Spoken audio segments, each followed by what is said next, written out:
We want to separate risk and danger. Danger is the bad thing that can happen, and risk is the chance that it will. We want the chance of it happening to be very, very low. So if you're not sure about doing something, then this isn't the time to do it.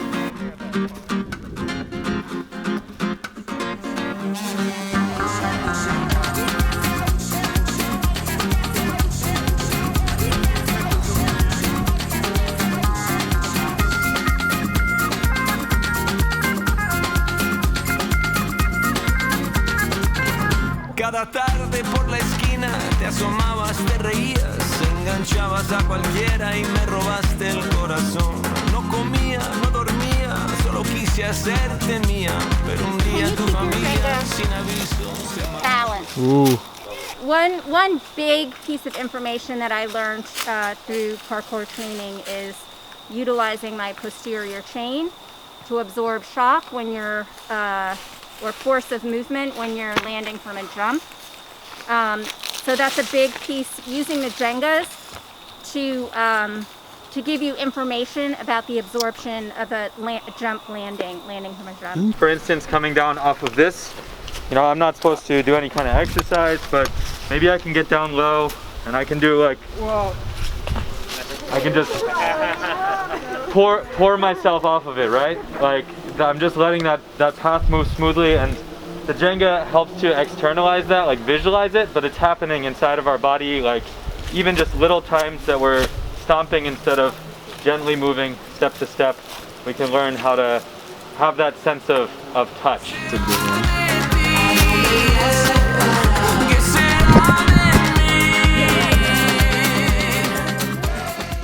And that jump could be from one leaf to another. It doesn't have to be over anything. It doesn't have to be from rock to rock or anything like that. Like, you're setting the jump. You set the rules to the jump, what success means, and then you engage with that. Notice and figure out what it feels like to come off of the rock and try to absorb the landing as much as possible. We want it when we land somewhere. If you hear a lot of noise, you know, that's energy that you're not really absorbing in a good way. Oh, can I be like pretty technical, very specific about where I want my feet, and just try to land in a nice stick. And that feels good. If you watch someone that's doing parkour, you're gonna really see them like raise their hands and unload their body, and then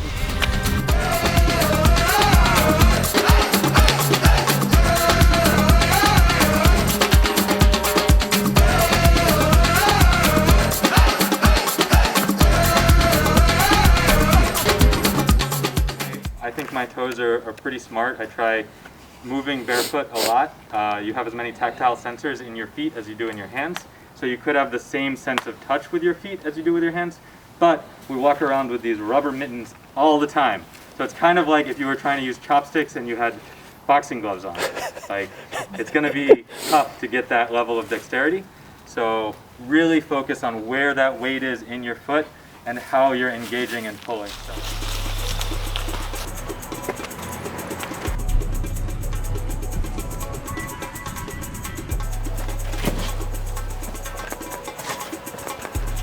because a lot of people, if you notice, especially beginning hikers, they'll just like throw down their feet wherever and like really hard, and so that always affects your foot and how far you're able to go. So you kind of like watch your balance and you like move smoothly and softly and you're nice to your body. Maybe we can go further than we think we can.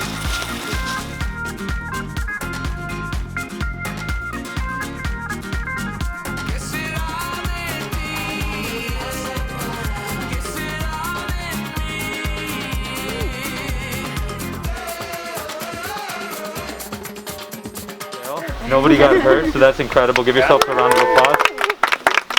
And then around that, in parkour and training, it's so important as a group and as an individual that we're as comfortable walking away from a challenge as we are taking it on.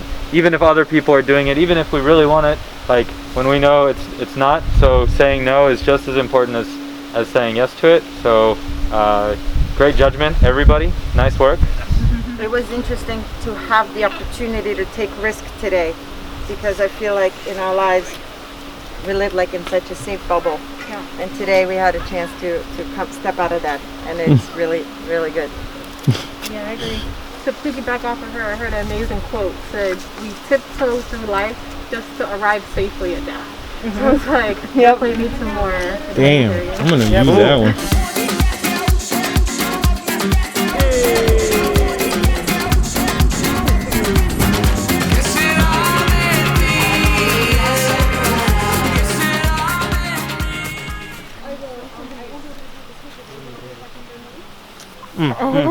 How about like this?